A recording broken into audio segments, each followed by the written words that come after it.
I shall grant to you a memory fragment and my blessing. Welcome back to Trails in the Sky the Third. It's been a while. Crocodile. Anyway, we're here at Stardort 12 for the events concerning Richard and his employment situation after the coup in Sky first chapter. Huzzah! I got there eventually. Anyway, R&A Research, Rouen Office. Oh my, look at all of this. I hope it will prove useful.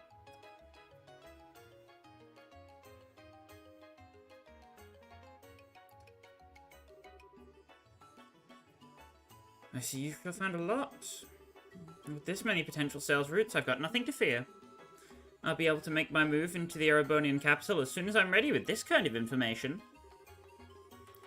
You asked us to investigate the current situation with regards to ordnance sales in Ouroboros.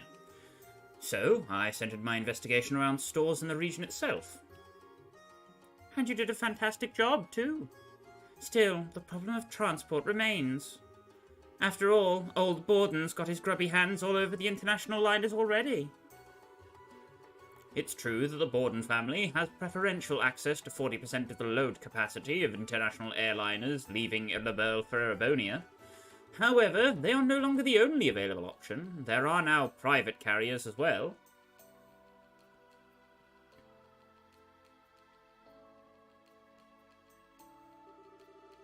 Here are some supplementary materials regarding that issue.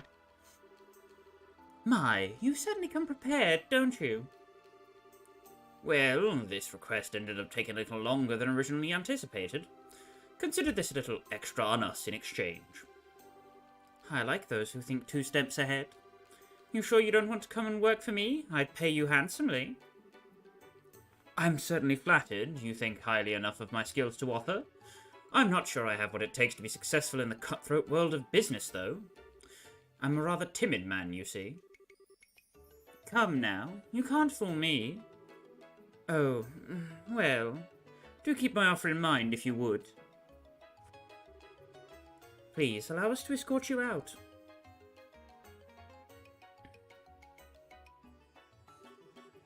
Oh, since I have you here. Maybe I should give you one more thing to look into. I've already had Simon get started, but I'm not sure he's up to the task. I'd be happy to help if I can. Will this be another request to research a foreign market? It certainly will. Oh, look what you've got over there. Perfect.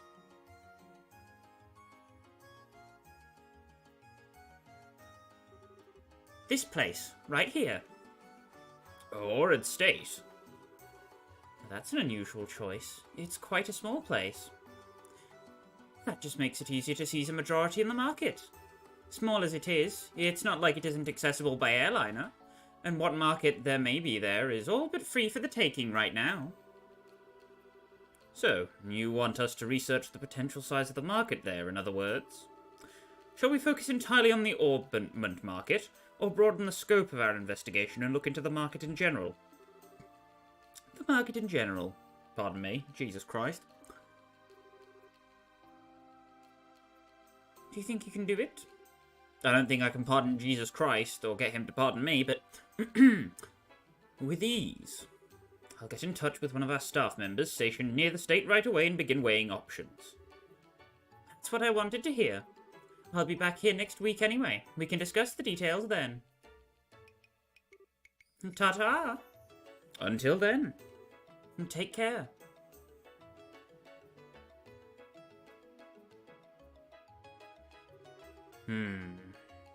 Ouroboros quite far inland.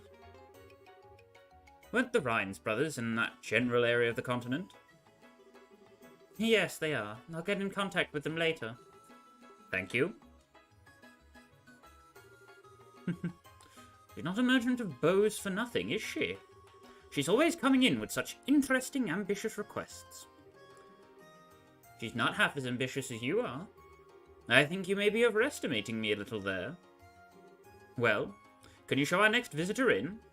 Certainly.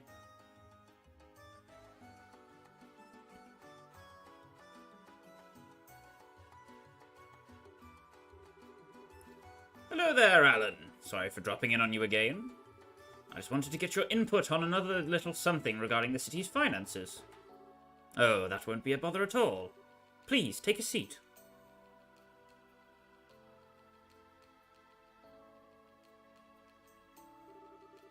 So, what exactly can I help you with today?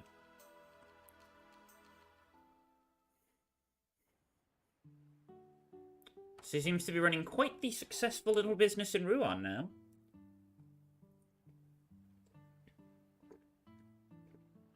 In what used to be abandoned, I believe, in first chapter. And if my brain is to be believed, he's right next to the mayor's residence. Anyway, all seems to be going rather well with this business now, don't you think? Indeed. Although, I admit that it's taking me time to adjust my days being so peaceful. I do miss having a sense of tension in my life. That's something you'll just have to live with, I'm afraid. We're civilians now, not soldiers. That's true enough. In any case, it's an honor to be able to live and work with you in the city where you were born, Your Excellency. Canone. I really would prefer it if you addressed me as Sir now. My apologies, sir. There's no need to apologize. Well, I think we should probably go inside. I'm not sure I like the look of the sky.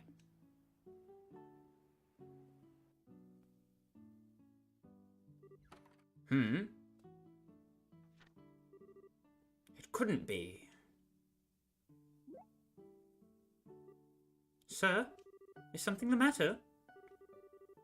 Oh, it's nothing much of importance. I just noticed that we seem to have mistakenly received another letter intended for the mayor. It's understandable that it keeps happening, given that this building was previously his, but it is a tad troublesome nonetheless. I suppose I'd better go and deliver it to him. It could be something important. Now, sir? Couldn't it wait? It seems like it's going to start raining any minute. It's not too far. Even if it does start raining, I won't be exposed to it for too long. Can I ask you to handle the regular reports in the meantime? Yes, of course.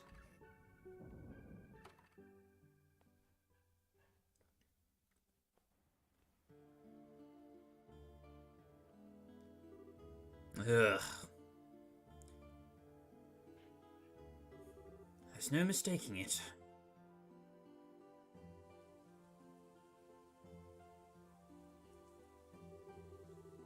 That letter was sealed in a special way we used in the intelligence division.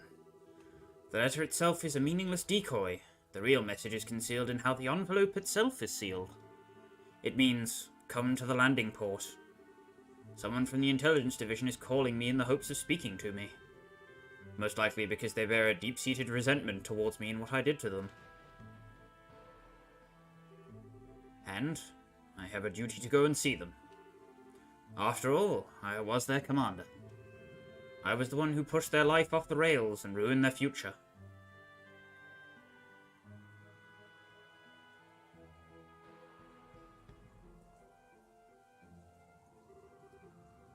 I've been waiting for you.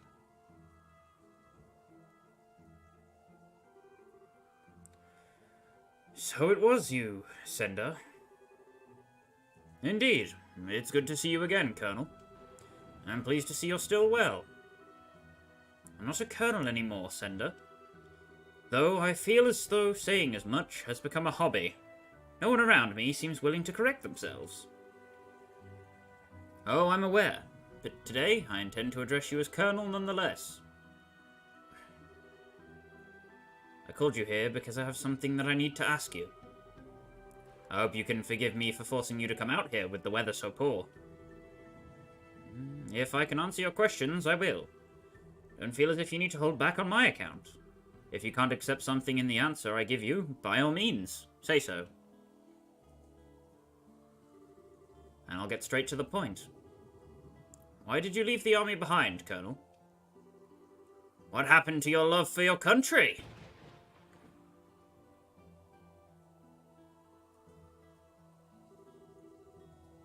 I see you, at least, returned to the military. I was relieved to see that, in truth. You were always an exceptionally capable soldier, even back in the military academy, if you hadn't had the misfortune of meeting me. If you hadn't had the misfortune of being caught up in my foolishness, you would probably be a field officer by now. I'm truly sorry about what I did to you. Please, don't get me wrong, Colonel. I don't in any way blame you or harbor resentment for what you did. You thought about what was best for this country more than anyone else I know. Your patriotism was genuine and heartfelt. I don't regret following you at all. I'm honored that I could. It's certainly true that doing so has become a significant obstacle in my chances of promotion, but I couldn't care less about that. As long as I can continue to serve in the military, to serve the country I love with all my heart, I am happy. Know that I harbor no feelings towards you regarding the past. But what are you doing now? You used to worry for this country's future more than any of us. You cared for it more than any other. Yet instead of picking yourself up and trying to work for your nation again, you left the army behind.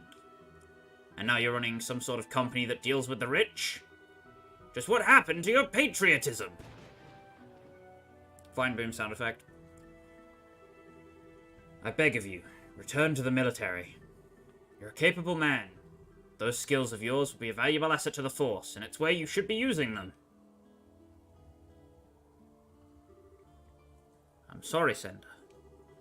I cannot ever return to the army again. Why? Why, Colonel? You've repented more than enough for your actions. Both General Morgan and Brigadier General Bright actively desire your return. I and all of the other soldiers in my position would be overjoyed to have you in our ranks again. So why? Why do you look at me with that sad expression and tell me that it's not possible? How would you apologize to me? Make no mistake, Sender. I haven't abandoned my love for my country. It burns as brightly in my heart as it ever did. But what I did was truly terrible. I organized a coup d'etat, destabilizing this nation and disrupting the lives of countless people. Thanks to the help of all those around me, I was able to realize what a foolish mistake I made. Yet in my heart, I feel exactly the same way I always did. I'm not sure what you mean. In spite of all that happened, my love for my country is unchanged. I still feel the blind desire to do anything I can to aid LeBeau, no matter how reckless or dangerous it may be. I'm the same man I was when I plotted that coup d'etat. Not a thing has changed. That thought, Sender, terrifies me. Then, you didn't leave the military because you lost your love for your country. You're saying that you left it because you still love your country. Forgive me. I have no right to be making excuses to you and trying to justify myself. Not after I dragged all of you down with me and ruined your lives forever. I truly am sorry for what I did to you and all the other members of the division.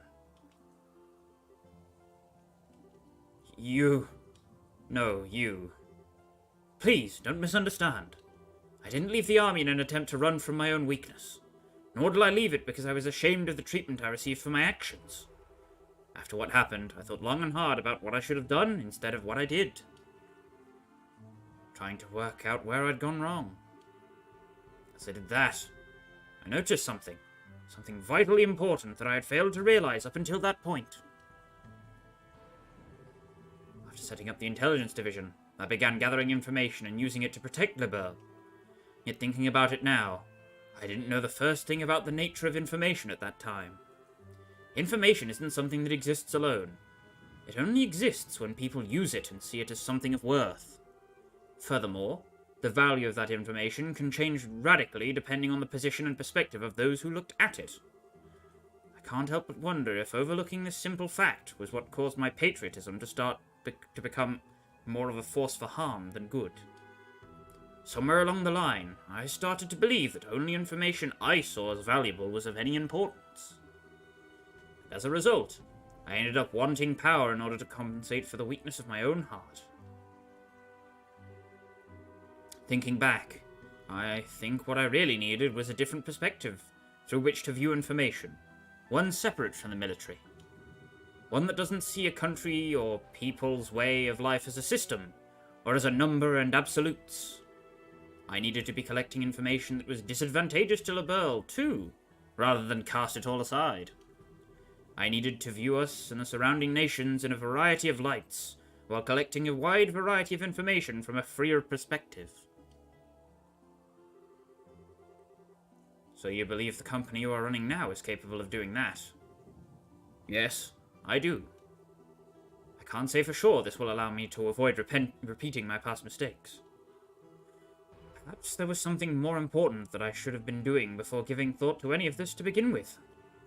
But in the end, I came to the conclusion that LaBelle needs a fresh perspective, and I then resolved to leave the army. If it needs a means to gather intel, it can make another intelligence division. That is for Brigadier General Bright to worry about, not me. Still, the civilian population has no such group or organization. It's never had one. I doubt anyone in the civilian world has ever thought to create one in order to gather and accurately analyze information either. That was why I, as a civilian like every other, chose to establish R&A research, believing that I am the right person to be the first to do so. You truly don't have any intention of returning to the military, do you? If I said there wasn't a part of me that longed to return to my days of active service, I would be lying. But I'm hoping through this, I will be able to become another eye by which to support this nation. And I see my current occupation as a new way to show my love for this country. I wonder if that makes any sense. You're a coward. No doubt every word you're saying is objectively correct. That's how you've always been. There's never been room for rebuttal in your arguments. But, Colonel, you're also no longer the man who swore to forge this kingdom's future with his own 2 hands. Goodbye, Colonel. We will never meet again.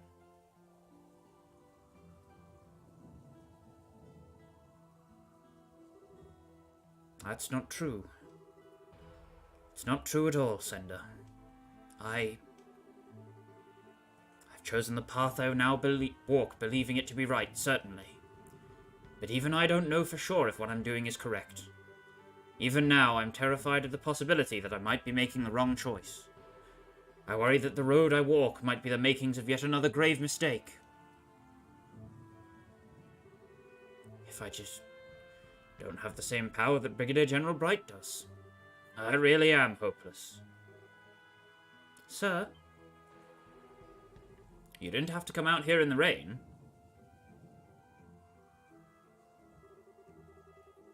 We should return to the office. You'll catch a cold if you stay out here much longer.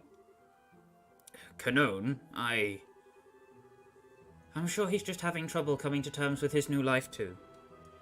He just can't forget the fervent enthusiasm of the intelligence division, as if he doesn't feel like he belongs in the world that's come after it. The day will eventually come when he will be able to understand what you said. That's exactly what happened to me, you know. True enough, I suppose. You're right. Shall we be going then, Canone? Yes, sir.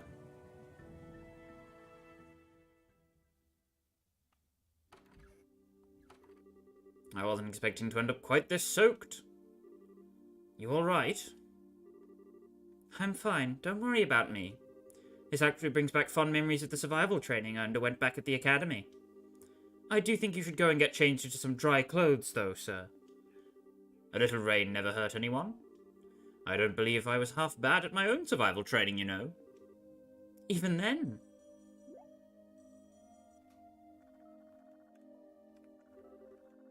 An encrypted call. Dillons did mention that he'd heard some information of interest in his report earlier. Perhaps this relates to that? Sounds possible. Which would mean that something has happened over in the Republic.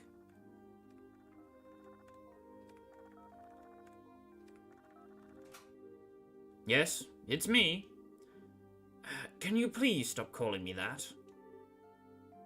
Yes, that's right. Yes. Yes. In the Eastern Quarter. We don't have anyone there yet thinking about it. Alright. I'll look into it as best I can. Right. You be careful too. Has something happened? Another Jaeger Corps has entered the Eastern Quarter. A sizable one, too. The Red Constellation. Really? There seems to be a rather lot of activity on the Jaeger front of late. Their arrival makes it very likely that the power struggle there will begin to worsen too. I doubt the old Intelligence Division network is going to be sufficient to fully stay on top of the situation. I think I may have to head there personally.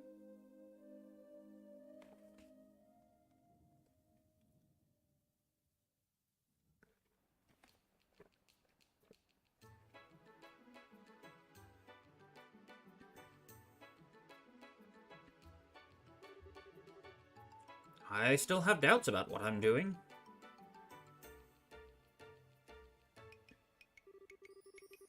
Nothing about my love for my country has changed. Nothing at all. So is it even possible for me to find and walk the right path this time? Is it truly possible for any mortal to forge the correct path through life? I don't know. But all I can do is try to follow the path I believe to be right in the hopes that I'm not mistaken. Believing in those who supported me and work to right my wrongs. Sir? Is something wrong, sir? Oh, you're here, Canon? I did tell you that I didn't need to come... that you didn't need to come and see me off, you know. You did, but I'm afraid that simply won't do. Seeing off their superiors is the duty of a subordinate. Perhaps in the military. But that is no longer the world we live in. There's no need to act like a soldier anymore. Oh, and one more thing. Please do take good care of things in the office while I'm gone. I think the odds of any large requests you'll struggle to handle without me coming in are fairly low at least, but... Leave everything to me, sir. I'll be sure to handle every request that comes in with care and kindness. I'm well aware you always look forward to taking on small requests too, so they will be given the same high standard of service as any other. You know me too well.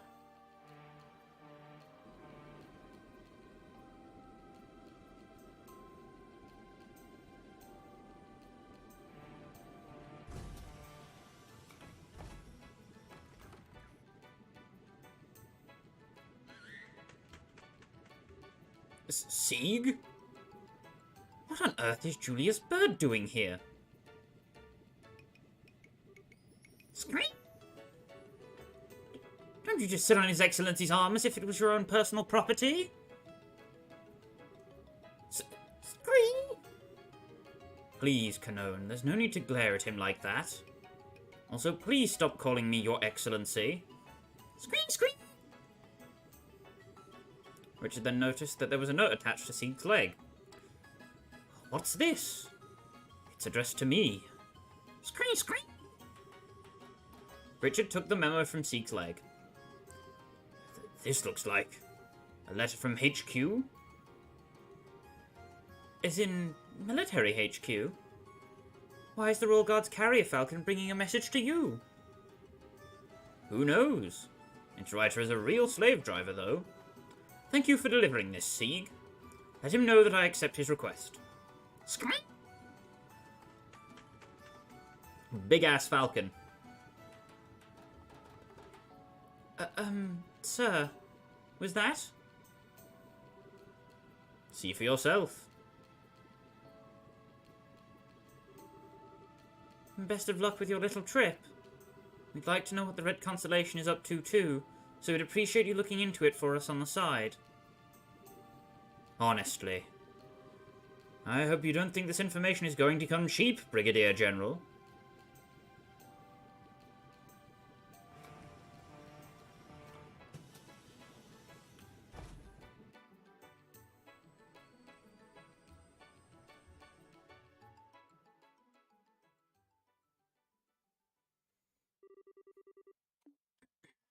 And as such, You get the Covert Quartz and 10,000 Mira.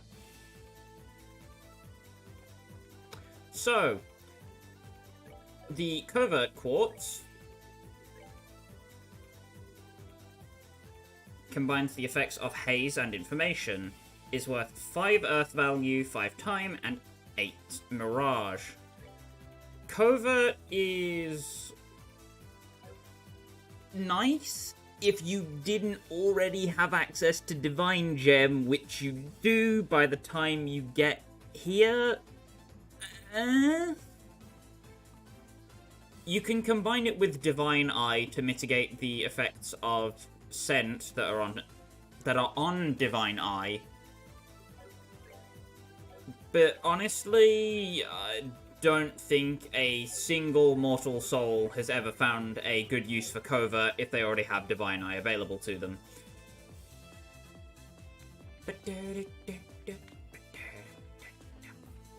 Anyway, we have a teensy-weensy bit of combat to do as well. As the title no doubt gestures.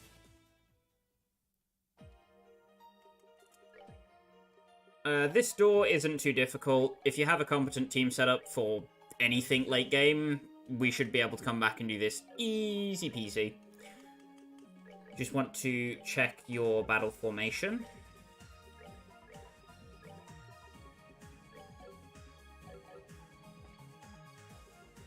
Save on up, and then walk in.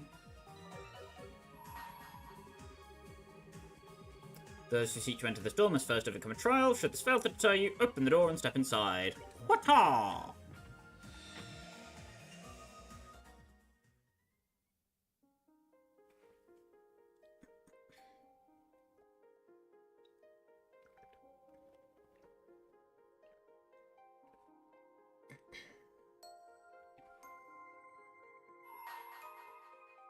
Here we go. Overcome the trial before you, then I shall grant to you a memory fragment and my blessing. But first, murder! So, the Star Guardian is accompanied by Mira Vanguards, which are immune to arts. That is why I have a mostly physical party with Tita and Richard here.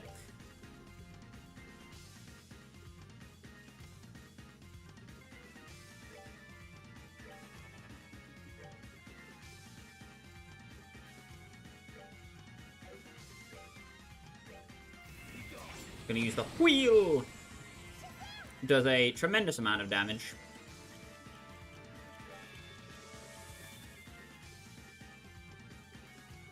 I'm just gonna pop down a Zodiac to give everybody some buffs. Gonna get Tita in the orbital gear.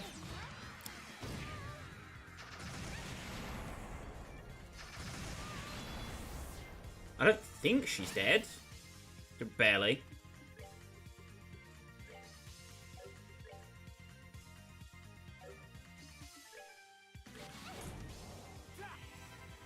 So, Zodiac, give everybody some damage buffs.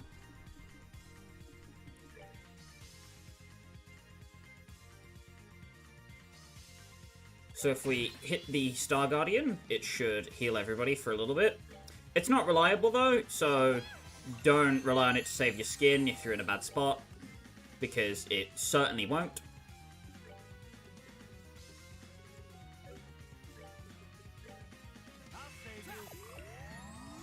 Kevin will heal himself.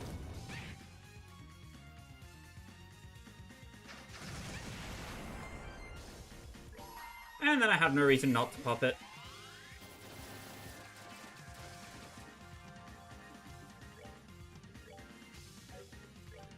I'm gonna go for another Luminous Wheel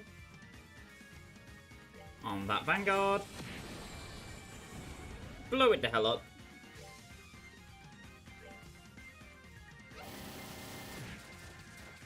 Barrage does a significant chunk of damage.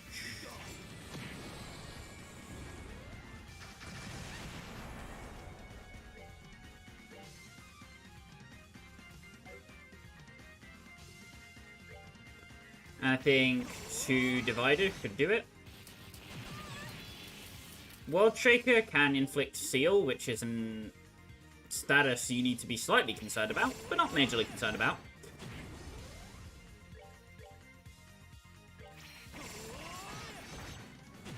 Pick out that enemy as well.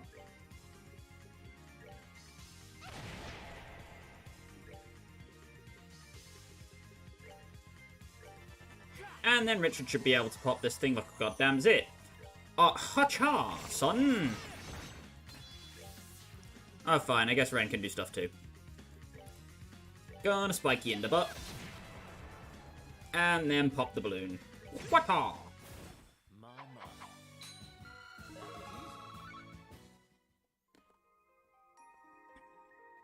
With that small bout of combat over, we have overcome the trial. And we should get a memory fragment and blessings. Yippee! It's what we do it for.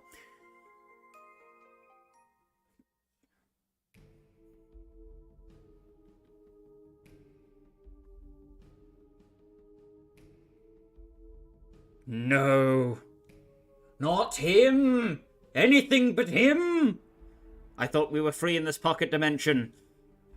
But he still finds a way to encroach on my life. An investigative report on Phantom Thief B. Ugh. His crimes, his history, and his true identity. Imperial Chronicle Investigative Team.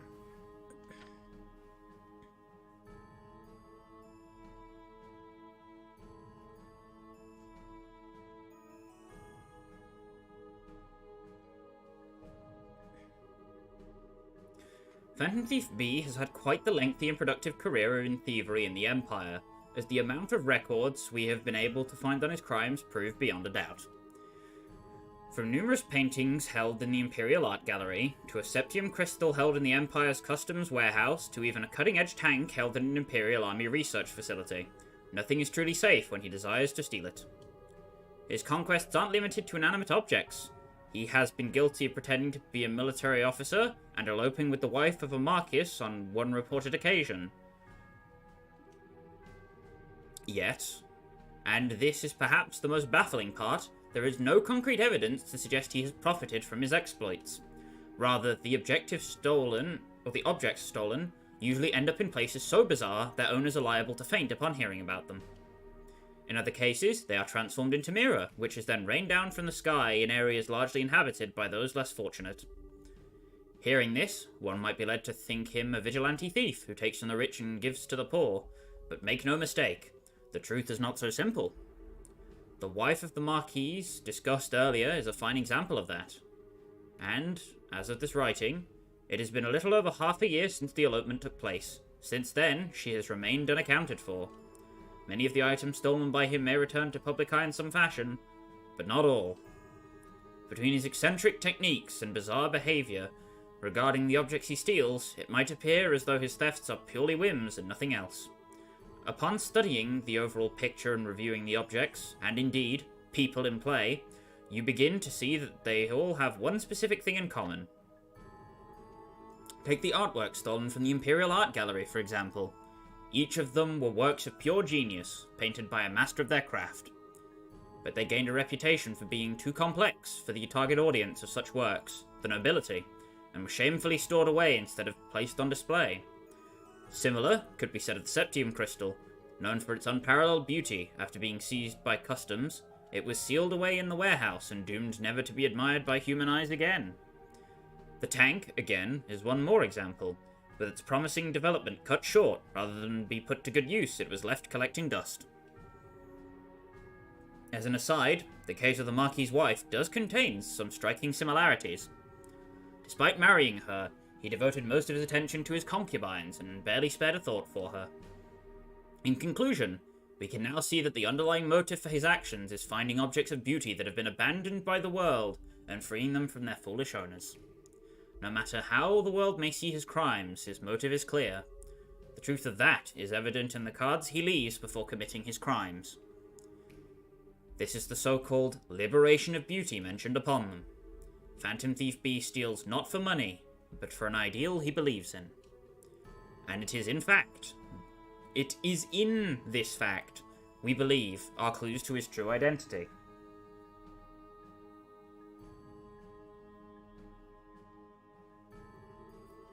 A number of valid theories have come about on the face behind our famed thief. Unfortunately, they are all as lacking in conclusive proof as they are numerous, and so it is impossible to say whether any of them are actually correct. To complicate matters further, we now even have deranged individuals coming forward pretending to be him and allowing themselves to be captured by law enforcement. That is not to say, however, that none of the theories circulating are at all plausible. Here, we will introduce 3 such theories which have developed significant followings, and may not turn out to be too far from the truth. Theory 1. Amorous con artist X. X's personal history. X is known for his exceptional skill as a con artist, having faked his own identity in order to engage in romantic relationships with many noble women. He was as handsome as he was capable, and he was exceptionally proud of nature as well. Born to a poor family in the temperate south, he became used to stealing in order to make ends meet from a young age. According to testimony from a companion of his at the time, he was never once caught for such thefts. The reason X converted from being a common thief to a con artist is believed to have stemmed from falling in love with a noblewoman of a much higher social standing than he. The rule of the aristocracy was absolute in the country he called home, and blessed romances between those of different classes unthinkable. With that in mind, he resolved to create a false identity in order to make his dream possible. Following his first rousing success, he came to do the same on a myriad of other occasions, indulging in one forbidden affair after another. It was a mere 10 years ago that he was arrested on suspicion of identity fraud, but he performed a miraculous escape from prison. Ever since then, his whereabouts have remained unknown. Thoughts? Both X's peerless skills as a thief and his interest in forbidden romances with noble women sound remarkably like what we know of Phantom Thief B. Also worth noting is that despite using his abilities of deception to court those of vast wealth, he displayed virtually no interest in their fortunes. That is to say, he gained no financial benefit from his actions whatsoever. Instead, he simply lamented that he was unable to indulge in them because of something as trivial as his social class. We conclude that this attitude bears a striking resemblance to the thief's own views on beauty. Theory 2. Tragic artist Y. Y's personal history. Y was an artist with a tragic past. Born to a middle-class family in the north, he was hired by an influential aristocrat to be their personal artist, producing many a stunning piece of work. However, it was later discovered that wasn't all he produced. On the contrary, he was also responsible for a number of counterfeit pieces. The one who hired him sought to profit through ill means thanks to his work, and so he created such counterfeits under the noble's instructions. One day, however, Y suddenly left the noble's service. The reason remains unknown. This is where his tragedy begins. Immediately after leaving his client behind, Y received a terrible piece of news. His lover, the daughter of a respected family, had been killed in a traffic accident. While there is no evidence to prove as much, it is rumoured that the noble may have had a hand in her death. Y was only spotted once more at his lover's grave before forever disappearing from the public's eye. To those who knew his story, not history, he became known as the truly tragic artist. Several years later, the noble was murdered. Thoughts? The story of Y still has several unsolved mysteries surrounding it, and has invited much speculation, both of which have likely led to the theory that he and Phantom Thief B are one and the same. Those aren't the only reasons, naturally. Phantom Thief B has been known at times to try and dispose of counterfeits, believing them to be false beauty. This has led to some to believe that Phantom Thief B may be attempting to rid the world of counterfeits that he himself created. Lending further credibility to this is the discovery that the forgeries disposed of by Phantom Thief B were indeed the works of Y. Theory 3. Skilled martial artist Z. Z's personal history. The story of Z is significantly different from the other 2 potential identities we have proposed here, making this an unusual but still plausible possibility. Z was born in the Far East as the son of a famed military family. He was an attractive, delicately built young man, but he was far more skilled at martial arts than his frame would have suggested, being blessed with great natural talent. He is also said to possess a keen, sharp mind, and there was a mild air of arrogance about him too. Z was indeed blessed in nearly every way. He came from an important family. He had skill, he had looks, and as a result, he came to feel bored with the world around him. He had hardly kept such thoughts to himself. In fact, he often voiced his complaints to anyone within earshot. These complaints persisted until one day, he simply disappeared, telling no one where he was going, and leaving nothing to suggest his next destination. Thoughts. Much of this theory is based on the idea of geniuses being eccentric by nature. There are some who say that the fighting style of Z has some resemblance to the peculiar skills used by Phantom Thief B. But in terms of credibility, this theory is barely a cut above many other similar unusual suggestions. Still, the idea that the man behind the mask is one from the East is certainly an interesting and exciting one, leading many to wish it were true, even if they find themselves doubting it actually is.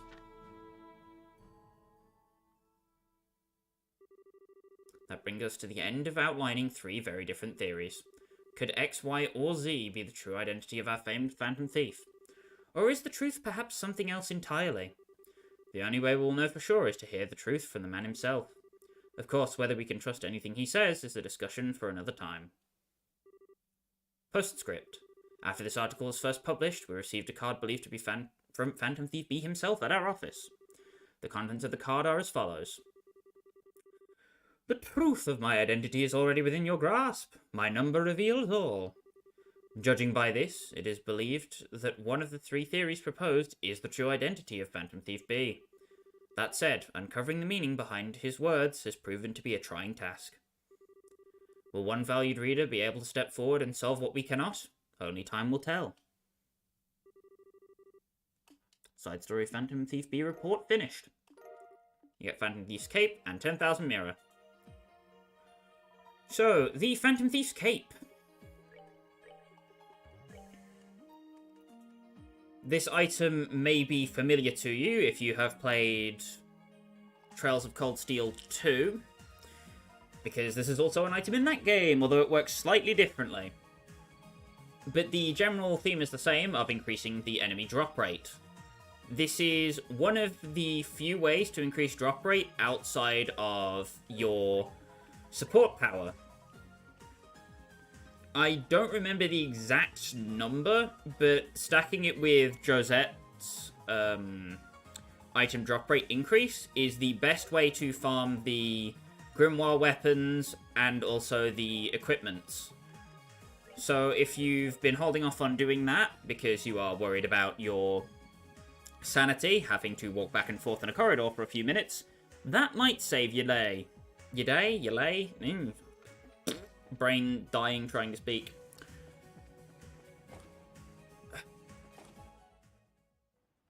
Okay.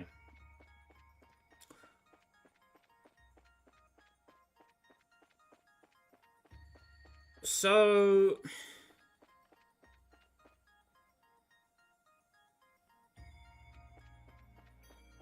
let's just say that out of the doors we have left to cover, if you want to check the Goral's Return notebook, we have door 15, door 14, which we cannot do until we have all the other doors done, star door 10, door 9, and door 6. We're not doing door 6 because it has potential game crashes. It will be done off stream. So, the only star doors left are 9, and then the 2 Ren-related ones, which are 15 and 10. The Ren star doors have incredibly dark subject matter that I'd rather record in their own stream, so as not to be, well, shafted by YouTube, for one. And I'd also rather not get everything in this stream taken down because of the dark content of Ren's story, and I also feel like it deserves its own stream because it's quite important. So, I'll be doing that next time, but for now, we still have Star Door 9 to go through. And then we'll end stream slightly earlier than usual. I know it's only been about 40-ish minutes here. But trying to compact everything into one neat little bow is a bit difficult.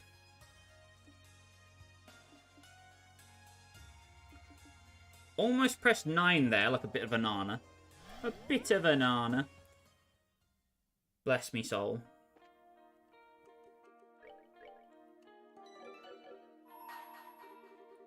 Mira comes and Mira goes. Sometimes it may be lost, but at times that loss can be regained manyfold. Offer 50,000 Mira to me, only then shall the door open. So, I have 160,000 Mira. If you are a little less fortunate than me, one great way to make Mira, if we come back to the main base, you can see that you can trade Space Sepith for a truckload of Mira. That is 290,000.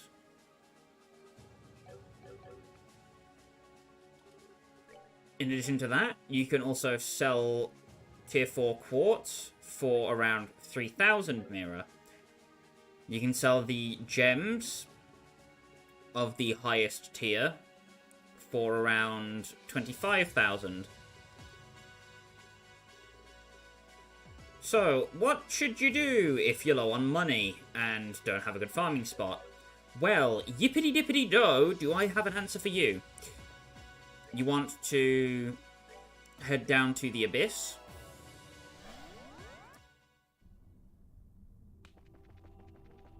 And if you've already finished it, you can take a little shortcut.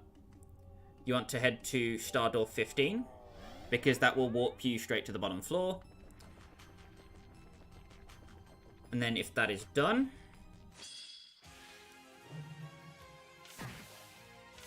hello, douche nozzle. No. If you head down here, there's a Bennu nucleus right there, but that's not what we're here for. Going to slap covert onto Richard right there. Get everybody up. And then we're just going to go up. So, you want to head directly to this spot with the Arachne Sigmas. Oops, hold on. And then you want to change your support to Reese. Or if you really, really want money, Josette. You want to make sure you have strong space arts on at least 3 of your characters. Then walk into the encounter. Not with the enemy advantage. Bloody hell. If you don't want to bother with battle encounters and you just want to farm, you can equip Swiftness. And then you just nuke the Arachne Sigma with the Dark Matter EXs. Richard can also do pretty good damage with Luminous Divider.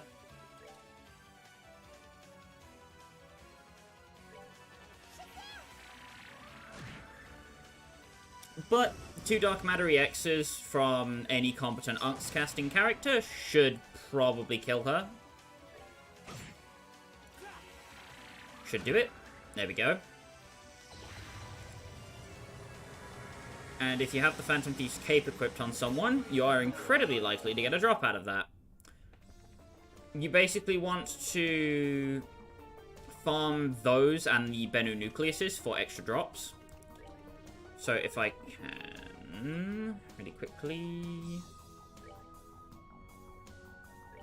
there we go. See right here, the nucleus, we don't want to fight it, so we're just going to run away.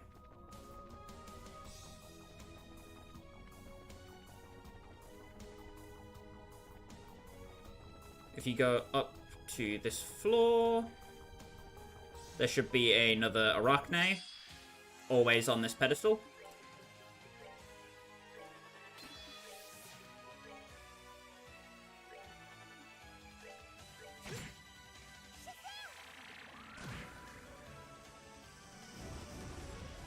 Pop, pop.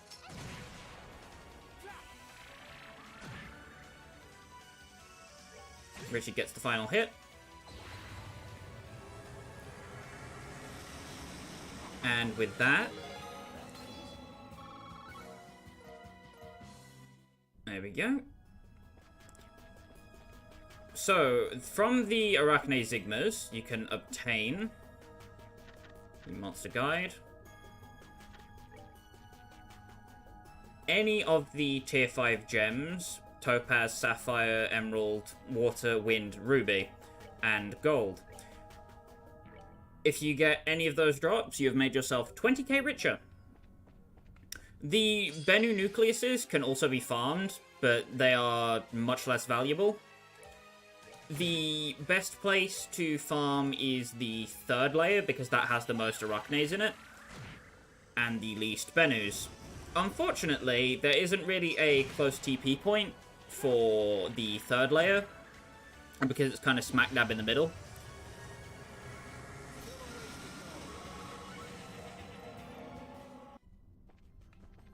But if you keep trekking up through the layers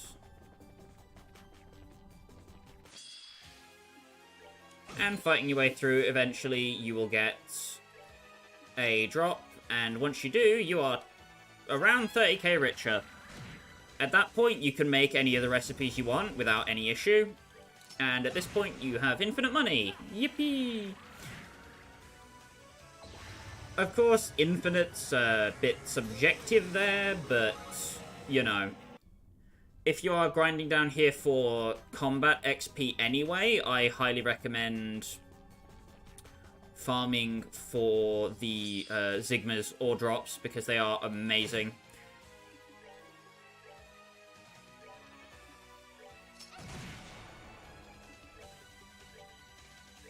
I think Kevin should get the kill here.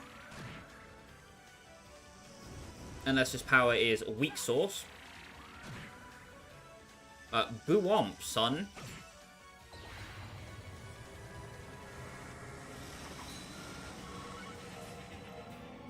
There we go, Emerald Gem. So now that we have that Emerald Gem, we can head back to the Hermit's Garden. Go up to the monument. Go to your quartz. And you can sell that Emerald Gem for 35... Well, not 35. For 2,500. Relatively quick way of making Mira.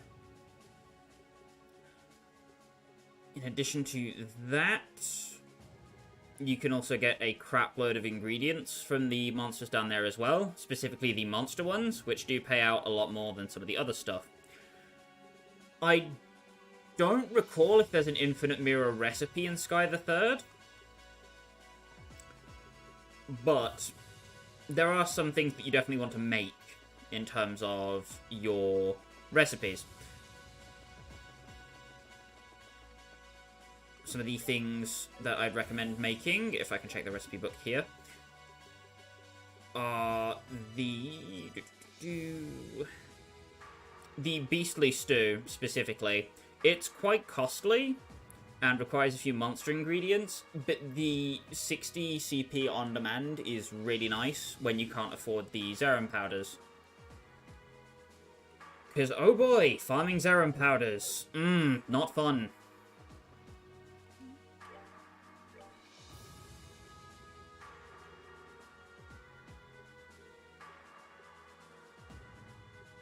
On top of that, there are also the combat recipes that I suppose I should bring up as well.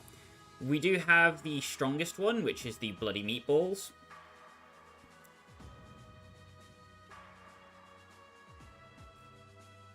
And the Septium bullets are like a stronger version of the Septium drops. Both of these are pretty good. The bullets are really good at dealing with random encounters that are susceptible to statuses. Ding, ding, ding, ding, ding, ding, ding, da, da, ding. Amogus. But the Bloody Meatballs are particularly good for some of the mandatory bosses, especially Cassius if you're having trouble with him. The Bloody Meatballs are a pretty good damaging attack.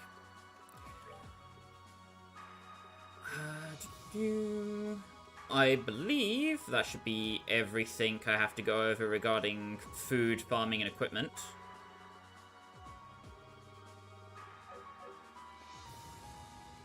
So Richard can take off the Gucci cape.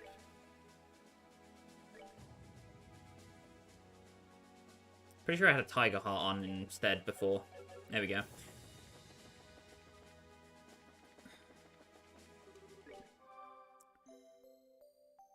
That is an efficient Mira farming method, which should get you up to snuff in no time. I think...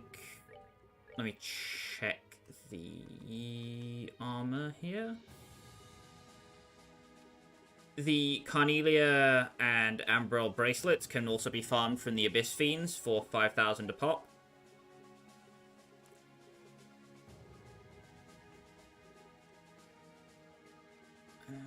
I got a boatload of skull pendants while I was farming the wolves, which was quite funny, but ultimately useless. And if you end up farming Bennu for these shoes, don't sell them. They are not worth anything at all. And you can't get any other copies of heat-resistant boots, to my knowledge, so don't get rid of them, otherwise you're going to be in a lot of pain. Big ouch, or something.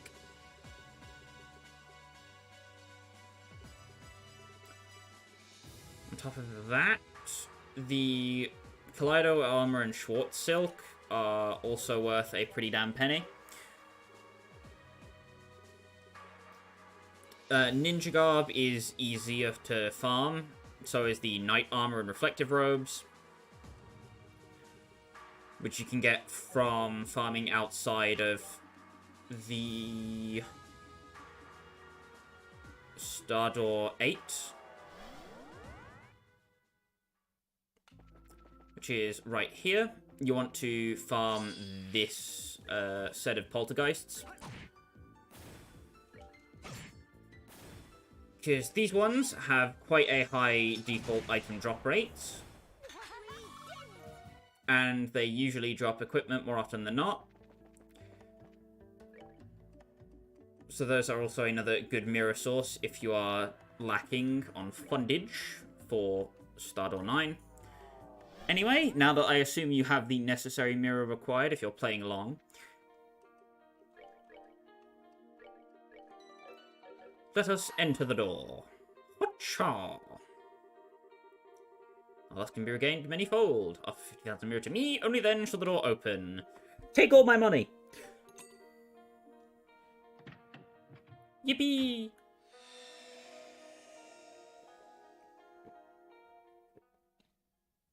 Oh. I had to take a big gulp of my drink there. I apologise.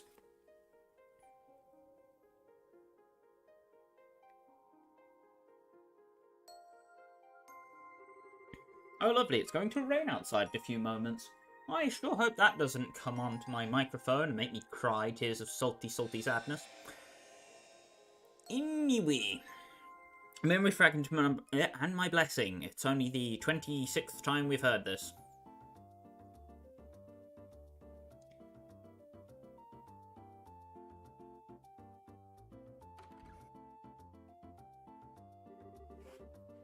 Thank you very much for coming today. I'd love it if you were able to start coming to pray like this more often. I'm afraid it looks as though I won't have a choice in this matter. If I show any signs of skipping mass lately, Lila gives me a stern lecturing. You're rather fortunate to have someone like her by your side, you know. Nothing is more valuable to a person than someone who will chide them when they seem to be straying from the right path. Oh, I couldn't agree more. I do wish she would go a little easier on me than she currently does, however. Look at it this way. The fact that she doesn't shows just how important you are to her. For one thing, I hear you've been exceptionally busy with work these days. I wouldn't be surprised if you hope to make that the time you spend here to be a break from all of that. As frustrating as it is to admit, that's a scarily sound assessment. But she can't keep me away from work forever now, can she? I think I ought to be getting back to it now, so if you'll excuse me, please give my regards to Father Holstein, too. Certainly. A good day to you, then. As if Layla wasn't bad enough. Now I have a sister Rosa saying the same thing as her. Oh well. Next up is inspecting the market, so I should probably get to doing that. I was expecting Lila to be here to meet me by now, though. She's been awfully cold to me lately, and I still don't have a clue as to why. I thought she was going to pray with me today too, but then she up and decided she needed to take care of shopping. Maybe I can grill her on it later. For now, I should hurry and get to the market. Oh, isn't that Lila? Thanks. I really do appreciate your help today. Not at all. I should be saying the same to you. Anyway, if you need anything else, just give me a call. I can always worm my way out of whatever's on my schedule to make time for you. I'll certainly keep that in mind. Please do. My little sister's been so excited for the big day already. It'll sure be one to remember. Yes, I'm sure. For now, however, I really should be going. Oh yeah. The mare should be about done with Mass now, right? Until next time. Farewell for now. Did I just witness what I think I did? So that's why she's been acting so distant towards me lately. I wish she'd said something. I thought we were supposed to be close. I suppose it shouldn't come as much of a surprise. She's a grown woman. And she might seem cold towards people on the outside, but she's a wonderful human being, and a rather attractive one too. If anything, I'm surprised it's taken her this long to find someone. Well, it wouldn't be fair for me to get in the way of her happiness. I do feel a little lonely at the thought that she's going to want my support. It wouldn't be right for me not to give it. I'll have to apologize for being late. Might I ask exactly what you were doing? Oh, it's you, Lila. How long have you been there? You appear to be rather tired. This is why I kept telling you that you need to stop overexerting yourself. Oh, no, I'm not, I assure you. Shall we head to the market? Well, if you say so.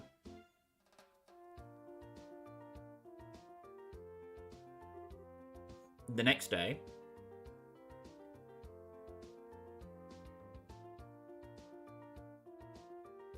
we see the black borders because I'm playing this on Steam and not on a PSP, and I don't have a limited screen resolution.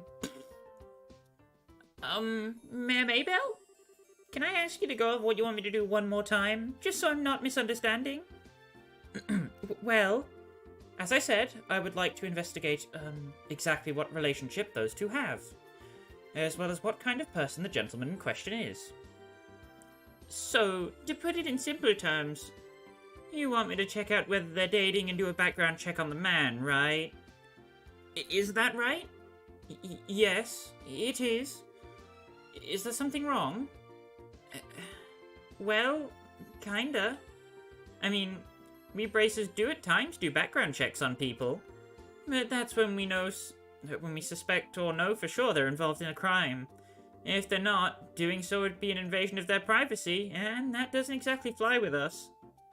Oh. Obviously, if you have reason to believe the man Lila appears to be dating is involved in illegal activity, I'd be happy to help. Is that the case, though? No. On the contrary, actually, he appears to be a good, honest man. I see. There's obviously going to be the chance that he's just a facade, and he's not the kind person he appears to be. But as it stands, I don't see any grounds for the guild to make their move. That is unfortunate, but I can certainly see where you're coming from. I'm sorry for troubling you with this. I don't know what came over me. Please, forget this conversation ever happened. Forgive me for asking this, but you're all in favor of them dating, right? You're not trying to break them up or something. So why are you so concerned with finding all this out?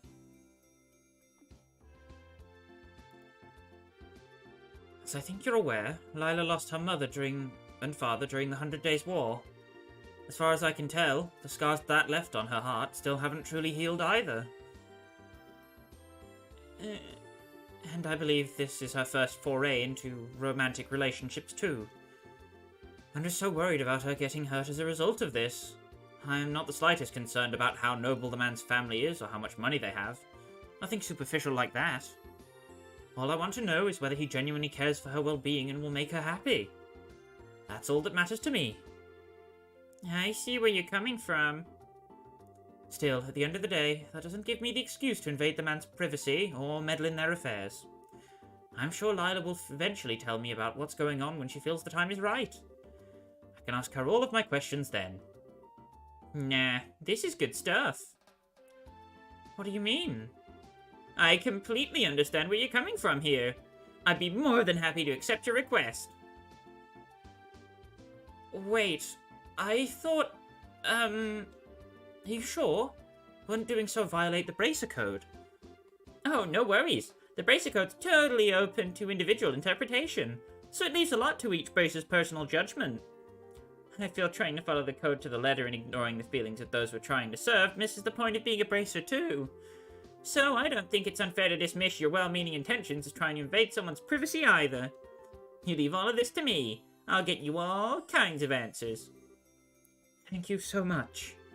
I appreciate you agreeing to do this for me, really. Just know that I completely understand where you were coming from earlier. So I do want to ask that you invade his privacy no more than necessary. Is that fair? Perfecto. I hope this turns out to be something that'll really make her happy. Gross anime misunderstanding, go. And that was the day that Annalise agreed to accept the mayor's request, immediately and enthusiastically beginning her investigation. Naturally, she was very cautious not to make both Lila and her presumed partner suspicious in the process. Testimony 1. Those two certainly did come here, yes. I remember them sitting at the table over there, having a pleasant conversation with one another. I couldn't tell you what they were talking about, I'm afraid. But I do remember seeing Lila smiling while talking, which you don't see every day with her. That struck me. Really now? You remember anything about the man, by the way? Not in much detail. Just that he was a well-groomed, seemingly pleasant young man. That's about all I can say, I'm afraid. I see. Can I ask why you want to know all of this? Well, you see... Wait, it's okay. You don't need to answer. They're in love, aren't they? It all makes sense now. She did very much look like a girl in love when she was talking to him, you know. So little Lila's finally ready to begin her journey into adulthood, is she? Aw, how sweet. We don't know for sure yet. So please keep this to yourself, okay? Don't go telling any of the other customers and starting any rumors. Not to worry. Secret's safe with me.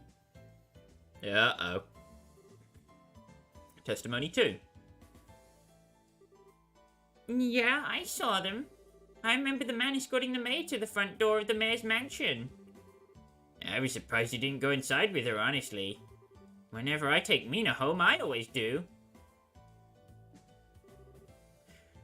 Oh, Harry. If you ask me, you're the one behaving improperly, not the man we're talking about. I am? Ordinarily, when a gentleman escorts a lady to her home, he doesn't go inside. Really? Really? But surely the fact I do, that is proof that we're close, right? I wouldn't be assuming that if I were you. For one thing, those two seemed awfully close even without that, didn't they? I'm not saying that it's always wrong to go inside, per se. If that's what you want to keep doing, you won't see me stopping you. Okay. I will then.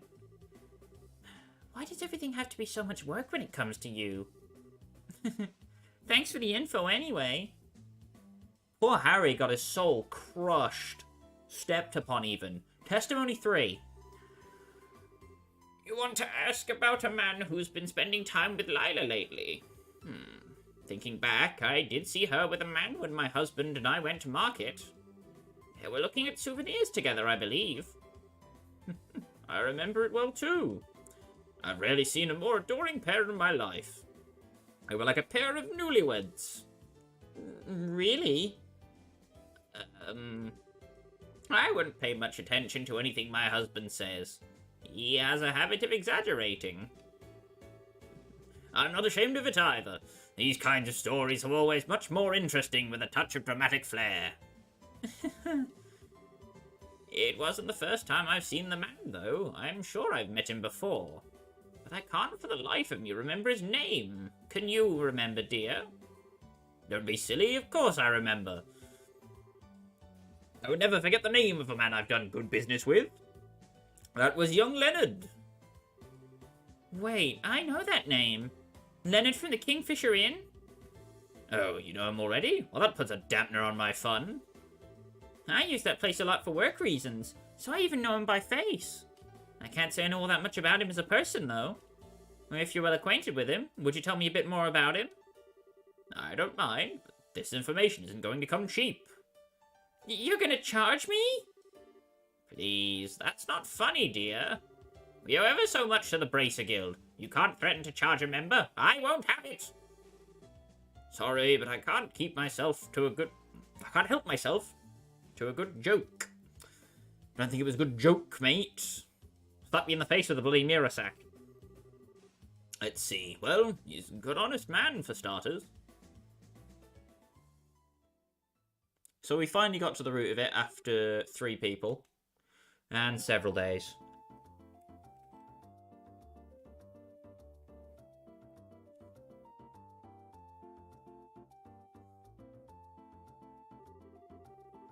I see. So the man in question is Leonard from the Kingfisher Inn. I wonder how those two came to know each other. Oh, you know Leonard already? Only by name. I can't say I've ever spoken to him in person as such. The Kingfisher Inn has really made a name for itself in recent years. It's been doing quite well financially too. As things stand, it's a good target for investment. Trino said that too. I'm no expert on that kind of stuff though. Still, from what I can gather based on your report, their relationship is a healthy one. And you seem to think very highly of Leonard. Oh, absolutely. Even his little sister Sophina is super sweet. I'd say you don't have anything to worry about with them. From what I've gathered, they'd make for a picture-perfect married couple. I'd like to believe that's still a while off. Then again, if they really are dating, it's a reality they'll have to come to terms with sooner or later. I'm happy for her, but at the same time, I'm a little sad too. I get what you mean. Thank you very much for your report, Annalise. It sounds like she's made a fine choice.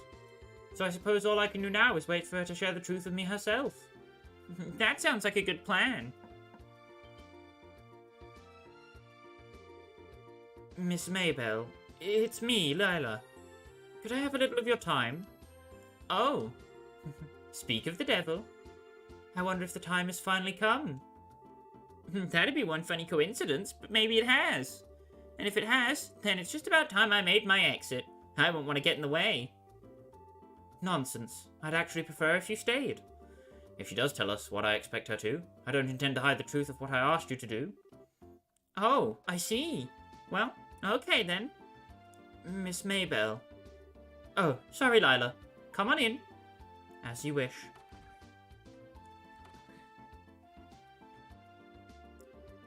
Oh, Miss Annalise. Please do accept my apologies. I didn't realize I was intruding. You're not. Don't mind me. I was just here to give my report on an investigation on behalf of the mayor. I see. So, what brings you here, Lila? Do you have something you want to talk to me about? You could say that, yes. I have an important request I wish to make of you. Really now? What would it happen to be? Well, it concerns the Kingfisher Inn near Valeria Lake. My. We were right. Excuse me? Did you think I had no idea what was happening? I already know everything there is to know. How could you possibly?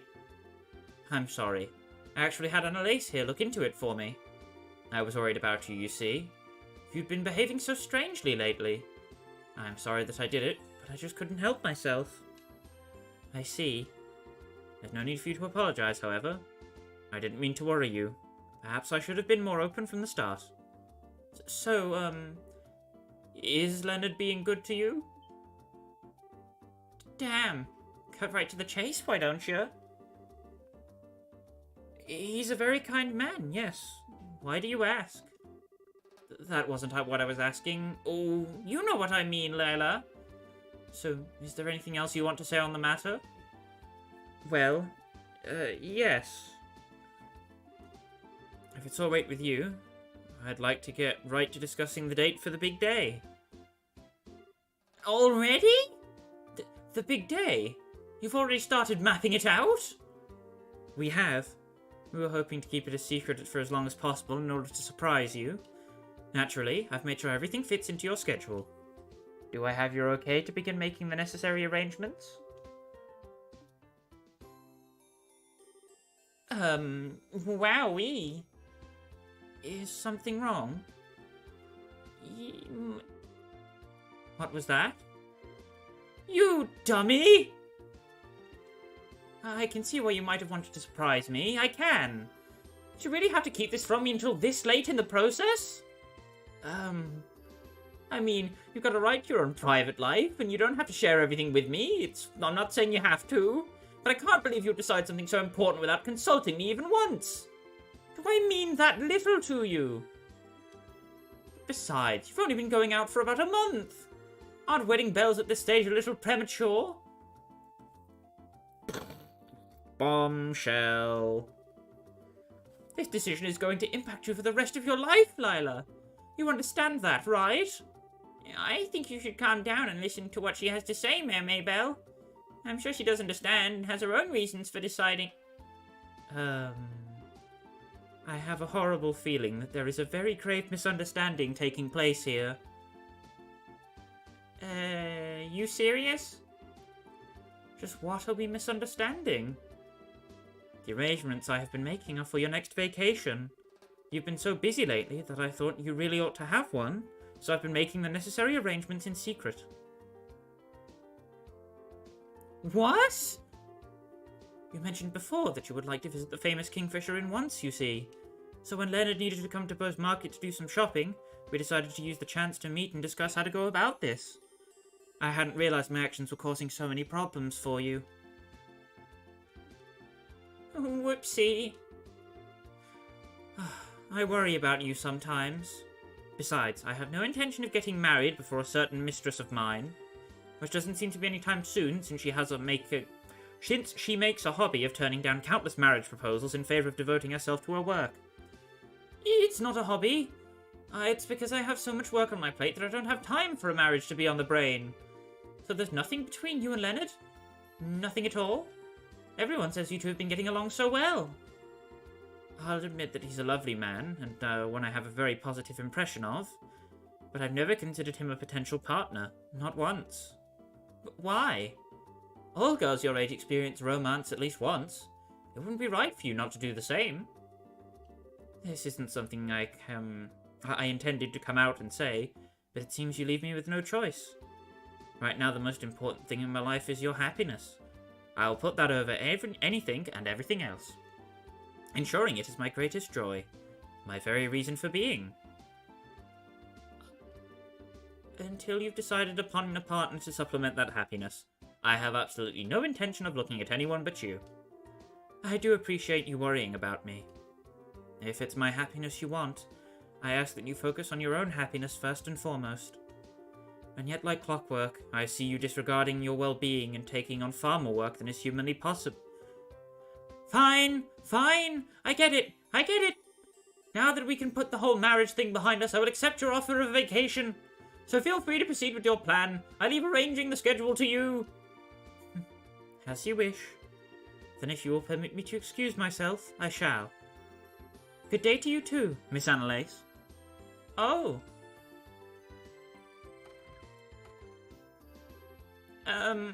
I'm really sorry. It looks like my research may have been a tad incomplete. Don't worry about it. I don't think anything was wrong with your report. All of this was due to me foolishly jumping to conclusions. I can't believe I ended up giving her yet another excuse to lecture me. Aw, it's no big deal. I gotta admit, though, I am jealous. Jealous? You never heard that. Anyway, I'm sure I'll see you around. You two look great together. Oh. Oh, Annalise. What a day. I must feel ashamed to be this relieved over all of this. I don't know if I'll ever be able to manage without her at my side.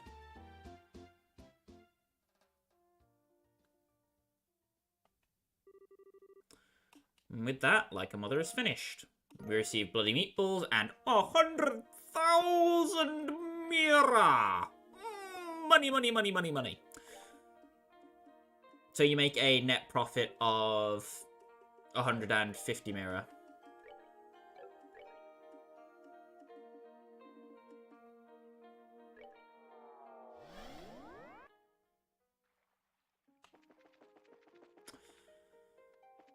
So, with all of that said and done and out of the way, next time on Trails in the Sky the Third,